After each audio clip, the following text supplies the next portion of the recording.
ఆ రాత్రి వర్షం ఆగేలా కనిపించలేదు. బైక్ మీద విక్రమ్, వెనుక ఐశ్వర్య.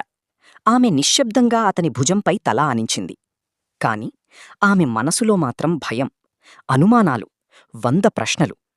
కొద్దిసేపటి తర్వాత విక్రమ్ బైక్ ఒక చిన్న అపార్ట్మెంట్ ముందు ఆగింది. ఇద్దరూ లోపలికి వెళ్లారు. చిన్న గది, సాధారణ జీవితం. కాని ఆ గదిలో ఒక తెలియని నిశ్శబ్దముంది. ఐశ్వర్య కిటికీ దగ్గర నిలబడి బయట వర్షాన్ని చూస్తోంది. విక్రమ్ సైలెంట్గా కాఫీ తయారుచేస్తున్నాడు. ఆమె మెల్లగా అడిగింది, ఇలా ఎంతకాలం పారిపోతాం విక్రమ్? విక్రమ్ కొన్ని క్షణాలు ఏమీ మాట్లాడలేదు. తర్వాత కామ్గా అన్నాడు, కొన్ని నిజాలు దూరంగా ఉంటేనే మంచిది. ఆమె వెంటనే తిరిగి చూసింది. నిజాలు? ఏం దాచుతున్నావు నువ్వు? అప్పుడే విక్రమ్ ఫోన్ ఒక్కసారిగా వైబ్రేట్ అయింది. స్క్రీన్ మీద unknown number. Vikram face serious అయింది. అతను వెంటనే కాల్ కట్ చేశాడు. కాని మళ్ళీ అదే కాల్. ఐశ్వర్య గమనించింది. ఎవరు వాళ్ళు? విక్రమ్ స్లోగా అన్నాడు, నా గతం. అన్నోన్ ప్లేస్, చీకటి రూమ్, పెద్ద టేబుల్ చుట్టూ కొంతమంది కూర్చున్నారు. స్క్రీన్ మీద విక్రమ్ ఫోటో. ఒక మ్యాన్ సీరియస్గా అన్నాడు. అతను తిరిగి బయటికి వచ్చాడు. మరో వ్యక్తి కోల్డ్గా నవ్వాడు.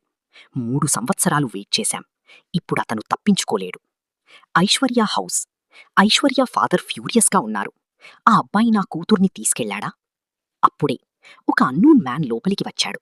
సార్, మీకు కావాలంటే వాళ్ళు ఎక్కడున్నారో కనుక్కోగలం.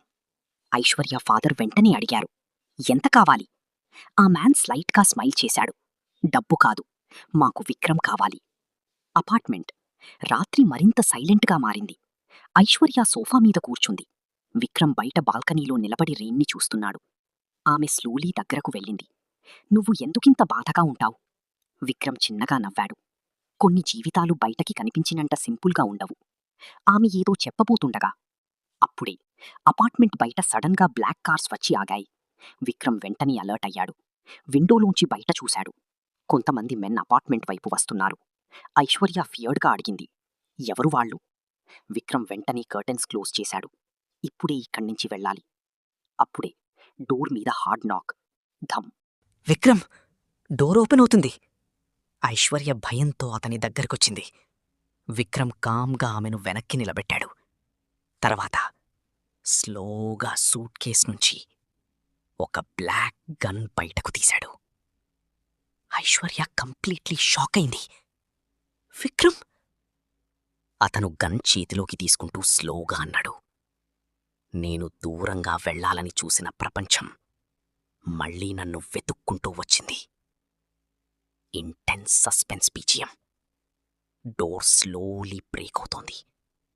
అవుట్ సైడ్ గన్స్ పట్టుకుని గార్డ్స్, ఇన్సైడ్ గన్ పట్టుకుని నిల్చున్న విక్రమ్, వెనక భయంతో ఉన్న ఐశ్వర్య. అప్పుడే విండో గ్లాస్ ఒక్కసారిగా బ్రేక్ అయింది. ఒక ఫ్లాష్ లైట్ ఇన్సైడ్ పడింది. వాళ్ళు అపార్ట్మెంట్ని సరౌండ్ చేశారు. విక్రమ్ వెంటనే లైట్స్ ఆఫ్ చేశాడు. రూమ్ మొత్తం డార్క్ అయింది. Rain sound, Aishwarya heavy breathing, outside footsteps. భామ్!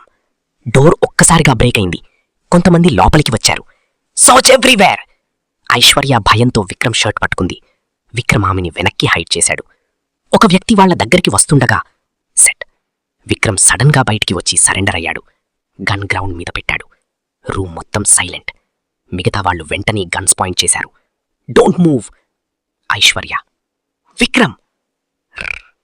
కొద్దిసేపు complete silence. Vikram slowly hands raise చేశాడు. కాని అతని కళ్ళు మాత్రం కామ్గానే ఉన్నాయి. అప్పుడే వాళ్లలో ఒక వ్యక్తి ముందుకు వచ్చాడు. బ్లాక్ కోట్, గంభీరమైన శరీరం. అతను విక్రమ్ దగ్గరికి వచ్చి స్లోగా అన్నాడు, ఇంతకాలం తర్వాత కూడా నువ్వు మారలేదు. విక్రమ్ సీరియస్గా చూశాడు. నన్ను వదిలేయండి, నా లైఫ్కి దూరంగా ఉండండి. ఆ మ్యాన్ చిన్నగా నవ్వాడు. ఇది ఇక నీ ఒక్క లైఫ్ కాదు విక్రమ్ అని చెప్పి స్లోగా ఐశ్వర్య వైపు చూశాడు. సెట్. ఆమె భయంతో వెనక్కి అడుగు వేసింది. విక్రమ్ వెంటనే కోపంగా, ఆమెని టచ్ చెయ్యద్దు. ఆ ఒక్క మాటతో రూమ్ మొత్తం సైలెంట్ అయిపోయింది. ఆ మ్యాన్ డేంజరస్గా నవ్వాడు. అంటే ఈ అమ్మాయి నీ వీక్నెస్ అన్నమాట. సెట్. విక్రమ్ ఐస్లో ఫస్ట్ టైం ఫియర్ కనిపించింది. Outside heavy rain. Guns pointed at Vikram. భయంతో నిల్చున్న ఐశ్వర్య. మ్యూజిక్ కొనసాగుతుంది. విక్రమ్ కోసం వచ్చింది ఎవరు? వాళ్ళని ఐశ్వర్య ఫాదర్ పంపించాడా? విక్రమ్ ఇప్పుడు ఏం చెయ్యబోతున్నాడు? తెలుసుకోవాలి అంటే సబ్స్క్రైబ్ చేసుకొని వినండి నెక్స్ట్ పార్ట్. కలవని ప్రేమ.